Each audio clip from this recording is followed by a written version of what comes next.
જય શ્રી કૃષ્ણ। મારી ચેનલમાં તમારું સ્વાગત છે। આજે આપણે બનાવીશું તુવેર દાળની ખીચડી। તુવેરની દાળની ખીચડી બનાવીશું। એક વાટકી ચોખા દાળ છે, ચોથા ભાગની, વટાણા, લસણ, મરચાં, ઘી એડ કરીશું। ઘીની અંદર વઘાર કરવાનો છે। રાઈ, જીરું, લવિંગ મરી, હિંગ એડ કરીશું। મરચાં એડ કરીશું। ડુંગળીને લસણ એડ કરીશું। વટાણા પણ એડ કરી દઈશું। ગાજર એડ કરીશું।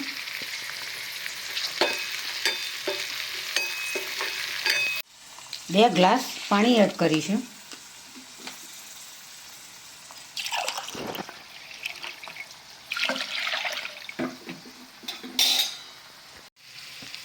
વઘાર કરેલો ખીચડીની અંદર એડ કરીશું। મીઠું એડ કરીશું।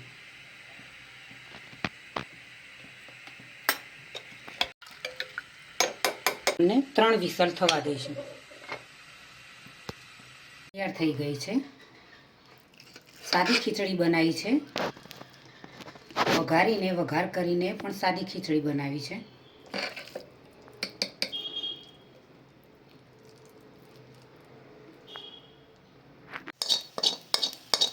ઘીનો વઘાર કરેલો ઉપર એડ કરીશું। ખૂબ જ મીઠી એવી ખીચડી બનાવી છે।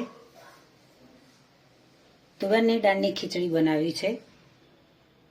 સાદી રીતે બનાવી છે, પણ મસ્ત ખીચડી બનાવી છે। આ રીતે ખીચડી બનાવીને ખાવાથી ખૂબ જ શરીરની અંદર પૌષ્ટિક એવો આહાર મળતો હોય છે। તુવેરની દાળની ખીચડી ખાવાની ખૂબ જ મજા આવતી હોય છે। ગરમા ગરમ ઘી હોય તો ગરમા ગરમ ખીચડી ખાવાની અનોખી જ મજા આવે છે। આ રીતે ખીચડી બનાવવાથી શાકની પણ જરૂર ના પડે। આરામથી તમે ખીચડી એકલી ખાઈ શકો। એકવાર બનાવીને ટ્રાય કરી જોજો, ખૂબ જ મજા આવશે મિત્રો। બાળકોને જ્યારે ભૂખ લાગે ત્યારે નાસ્તામાં આ રીતે ખીચડી બનાવીને તમે ખવડાવી શકો છો મિત્રો। તમને પણ ભૂખ લાગે કે શું ખાવું કે શું ના ખાવું, તો આ રીતે ખીચડી બનાવીને ટેસ્ટી તમે ખાઈ શકો છો અને ભૂખનો સંતોષ મેળવી શકો છો મિત્રો। ખૂબ જ મજા આવશે।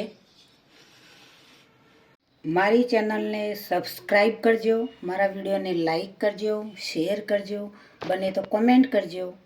ચલો મળીશું નવી રેસીપી સાથે। બાય।